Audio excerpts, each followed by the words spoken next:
You're listening to the Yes, I'm Still Sober podcast with John Rabin.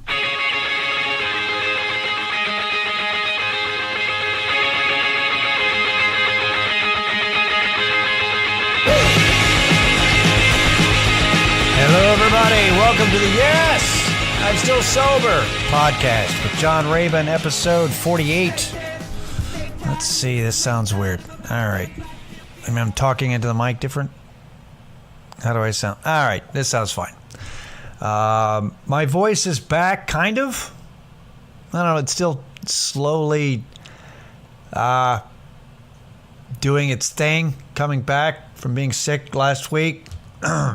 Also doesn't help that I'm still continuing to vape. I did take a break for a couple of days to recover, and then now I think I'm just hindering it a little bit. But look, I gotta have my nicotine and my caffeine. It's just it's a compromise. We're gonna go with these. I'm gonna be addicted to these and not the others. That's what we're doing. That's what we're gonna do. It's May 22nd as of the recording of this, and episode 48. We're just 4 away from doing this for a full year. What a journey it's been, everyone. I guess it's interesting. I keep talking to friends of mine. Like, we'll go, those friends that you lose touch because life. And then I talk to them, and they I'm just like, how have you been? And they go, and I've had 2 different people go, oh, right, we haven't spoken, but I've been listening to your podcast, so it feels like we're caught up. And, for the most part, that would be fine. But there are some friends I do want to see how you're doing. So, if that's you and we haven't talked in a while, maybe send me a message.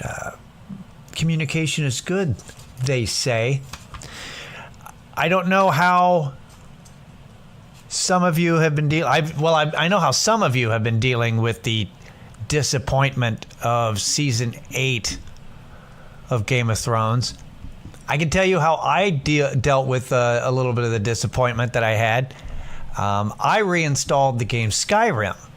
So in the amount of time that not you specifically, but you vaguely out there have been bitching to your friends and online, and all that time, I have taken a character and killed 10 dragons. I absorbed their souls because I'm dragonborn, right? And then also, I've joined a mercenary group in which I was turned into a werewolf, which has its advantages and a couple of disadvantages. And then also, now I'm in the Dark Brotherhood Assassins Guild. I'm working my way through that. I'm about to join the Thieves Guild.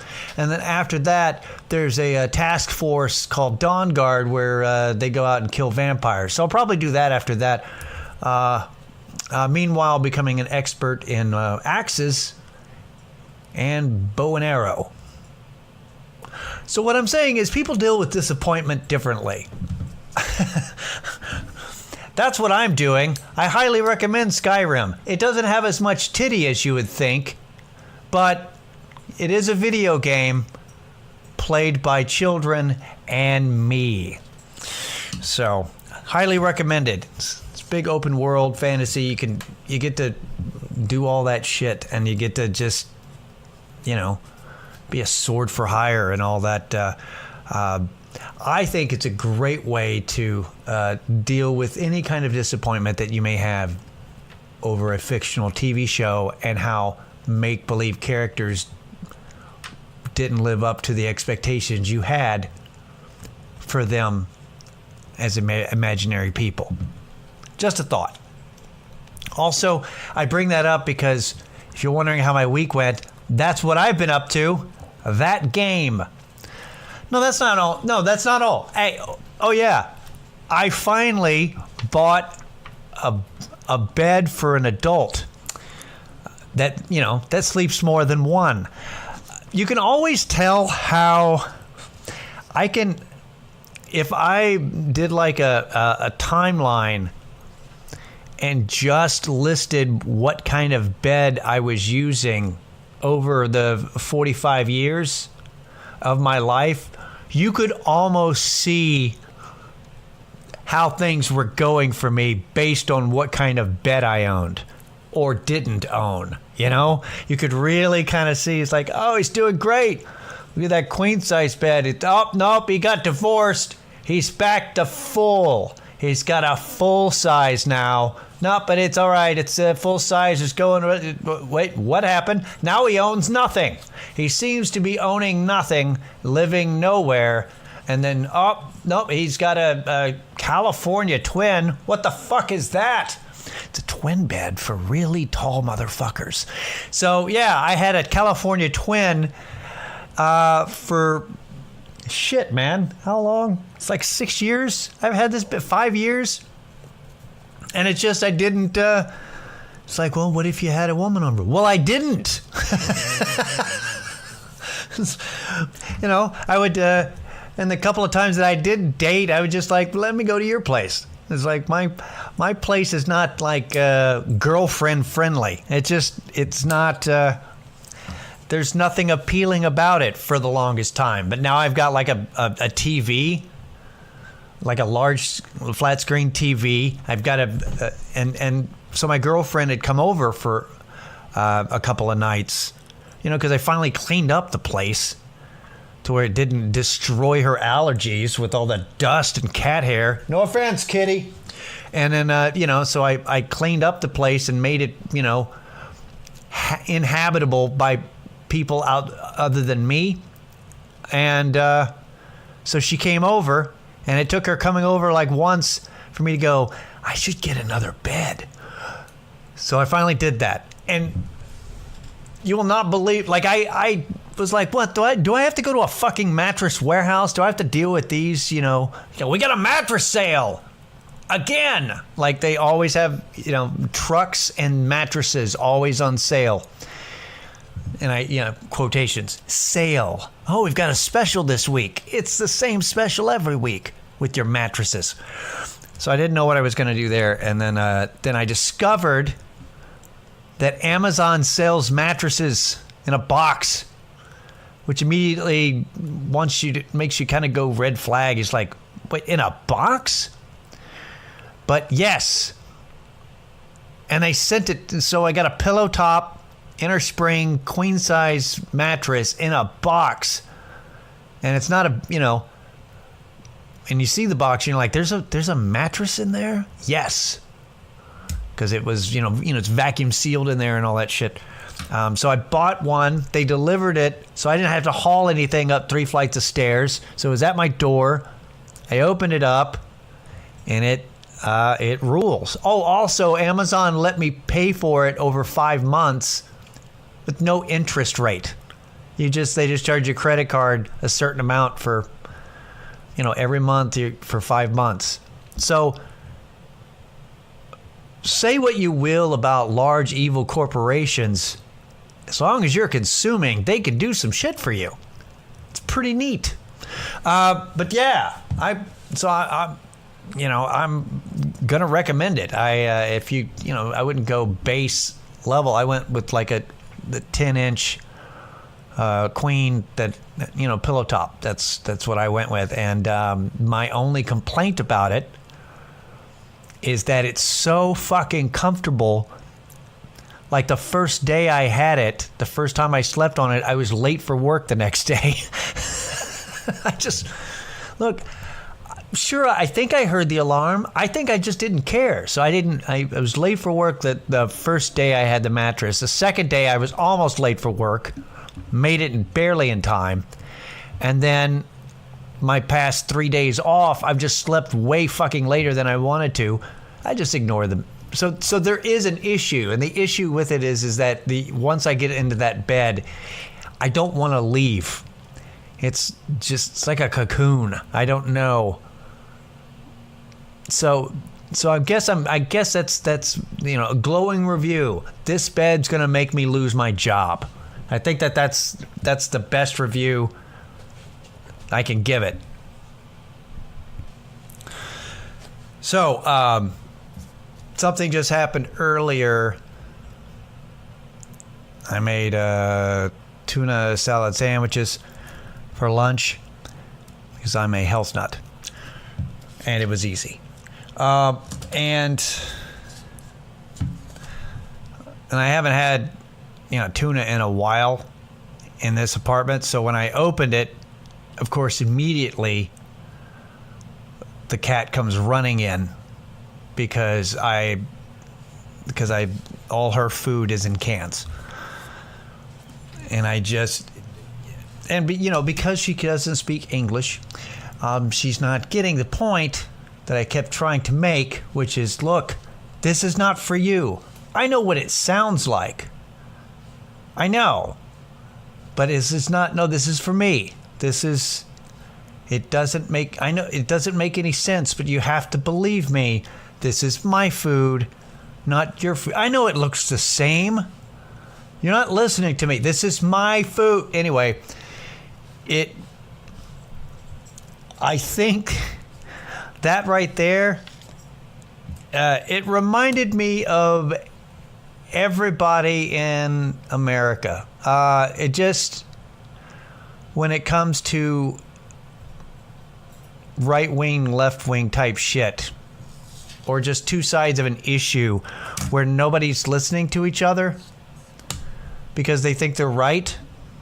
So they're not going to listen to any kind of, so there's that's exactly what it felt like. It felt like I was I was explaining my point, and they, the cat's not having it. It's not listening to me at all because she knows that's cat food. She knows that's for her, but it's not. It's just not listening. And there's not a point there other than it was it felt very familiar. Going, you gotta believe me. This is what it really is. And they're just like, no, meow, meow. And then so I'm never gonna not think that anytime I get involved in any kind of discussion or try an attempt at a discussion and it's not an argument with somebody who's not listening to me, all I'm going to think is just them going meow, meow, meow. That's all I'm going to think now moving forward because it was the same fucking thing. It's tuna. It's not cat food. Tuna is cat food. Not this specifically. All right. Hey, hope you're staying sober people. Hope you're staying sane, normal people. I wanted to bring up a thing. This isn't brand new news. It's like 8 days old, but I just saw it. And I normally don't, normally I don't have articles that pop up from the Austin American Statesman in my feed. So I didn't normally use this, but there's a Chicago-based company called Phytoscript, sure, but they are now selling 2 doses of Naloxone, which is the opioid overdose reversal drug, but they are now selling that. You can get 2 doses for anywhere between $116 to $178. You can buy that online now if you live in Texas. Texas is allowing you to buy that. You have to watch a short training video on how to use the drug before you place an order, and then it's placed an order through what's called it's a Naloxone exchange online marketplace, and then they will ship it to you. Then wait for the drug to be discreetly delivered to the door.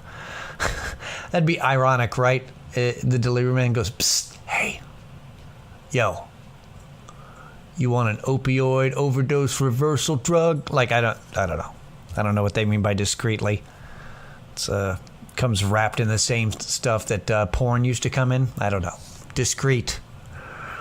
That was always the funny thing, though. Porno mags were like discreetly mailed. So it came in a plastic bag with a black cover that only pornographic magazines came in. So it's like, yeah, you can't see what it is, but you know what it is. So it's not really discreet. This is not the point of what I was talking about, but I just a side effect. I hear about the porno mags. I wouldn't know, but anyway, yeah. What they said. What were we talking about? FidaScript, this company founder, says that this is the first of its kind service is launching in Texas because of the state's willingness to approve its business model. The Board of Pharmacy in Texas was surprisingly very open to the innovative ways to solve this problem. So, look.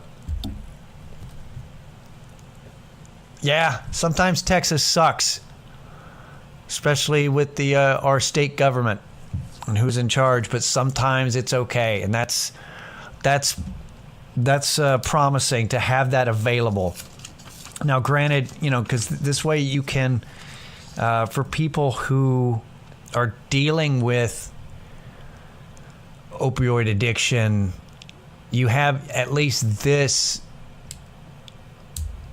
It's probably good to have around.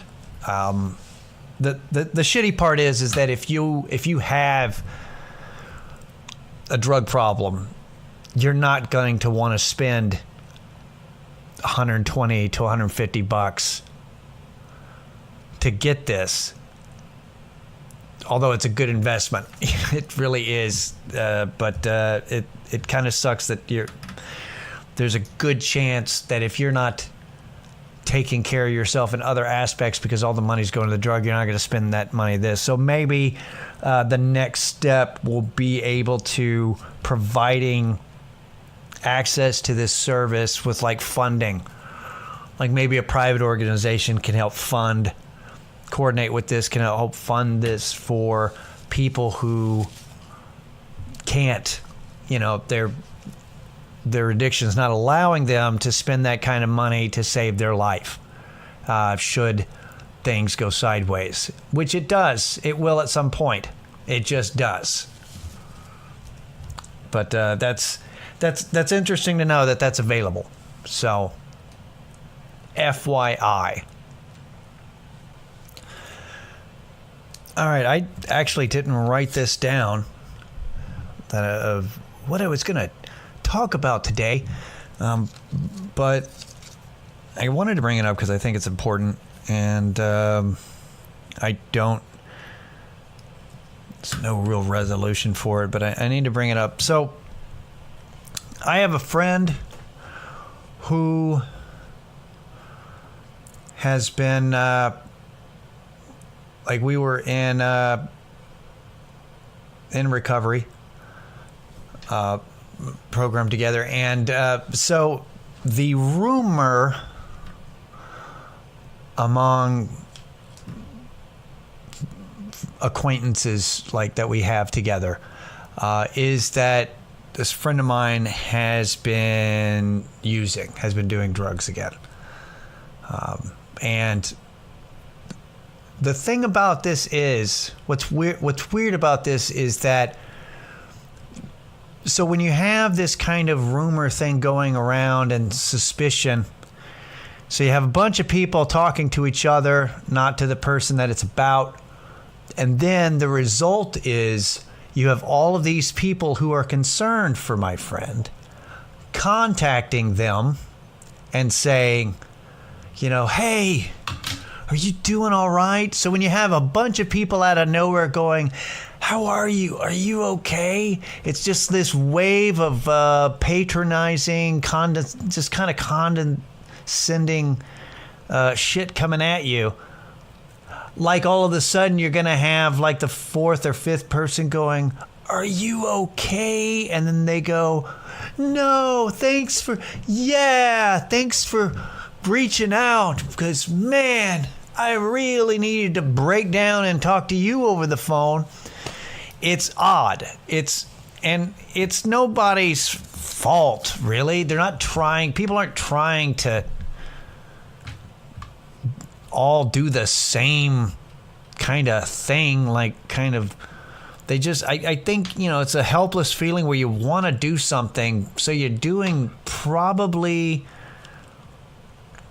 the least effective thing you can do, which is to just, I'm going to reach out. And I'm like, well, usually people in this situation, if people are really desperate and they're lonely and they need help, they're going to make that known. I mean, not always, I know. But I can tell you this. Here's the thing.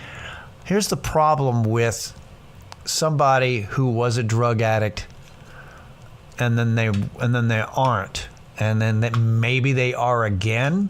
Maybe they relapsed. Here's the problem with that. If you go, are you using drugs again? If they aren't using drugs, they're going to go, no. And if they are using drugs, they're going to go, no. You can't tell the fucking difference. So there's no reason. The only reason that you want to find out, because that's really a big thing, is while you care about a person, you also have this other urge as a human being to figure out, to solve the mystery. Like you want to hear from them, and you're not going to be satisfied until you hear them go, yeah, I'm fucking up and doing drugs again. And then you're like, and then you don't say anything, but in your head you go, I knew it. And it's not the way to go. You can be concerned, and this may not be right, but this is what I believe, which is, it doesn't matter if they've relapsed or not from your point of view. That shouldn't change the nature of your relationship with that person. You just need to be a friend. Just be available. Don't force shit. Don't be weird. Just keep in touch. Listen when they talk. And just be available. That's what you need to do. Because if they know that you're still their buddy, then if they need help or if they want to talk about it, they will. But you can't bait them into opening up about their feelings and some of the shit that they're going through. It's also, it doesn't matter if you know or not. It's my thing. It's like, that's not it, and that's hard because you kind of go, well, I'd like to know the truth. Yeah, but that's not relevant here. It's your relationship. They're a friend of yours. You hope that it isn't. You gotta avoid that natural urge to be right about something, to know the truth and be right. No, that's not relevant here. What's relevant is your relationship with that person, and do you care about that person? Are you friends? Well, then, be available. Hope the best for them, and just, when they need you, you can be available to them. And I don't know, I can't tell you when that is, because it's just, all I can tell you is from personal experience that when I was going through shit, if I had anybody contacting me about getting help, or if there is anything that they could do for me other than give me money, it's I know that my urge would be, yeah, here's something you can do. Leave me the fuck alone. That's what you could do. You could, because this is an awkward conversation. This seems very, very forced. So, I don't know. It's a difficult situation, but from your perspective as the friend, You need to quit thinking that you're going to find out what the truth is, because that's not important. What is important is your relationship with that person. How about that? The more you know. All right, you guys. Well, I had another thing I wanted to talk about, but it's really not... it's not a timely thing. It can wait till next week, so we'll go over that next week. It's not that big of a deal. It's just a thing I thought was cool. So we'll talk about that next week. But thanks for sticking with me for this episode. This has been Yes, I'm Still Sober. I'm John Rabin. You can still email me at stillsoberpod@gmail.com if you have any questions or anything you want to talk about or hear me ramble about, and I will totally do it. I'm all for requests and questions within reason, I guess. So have a good week, everybody. Later.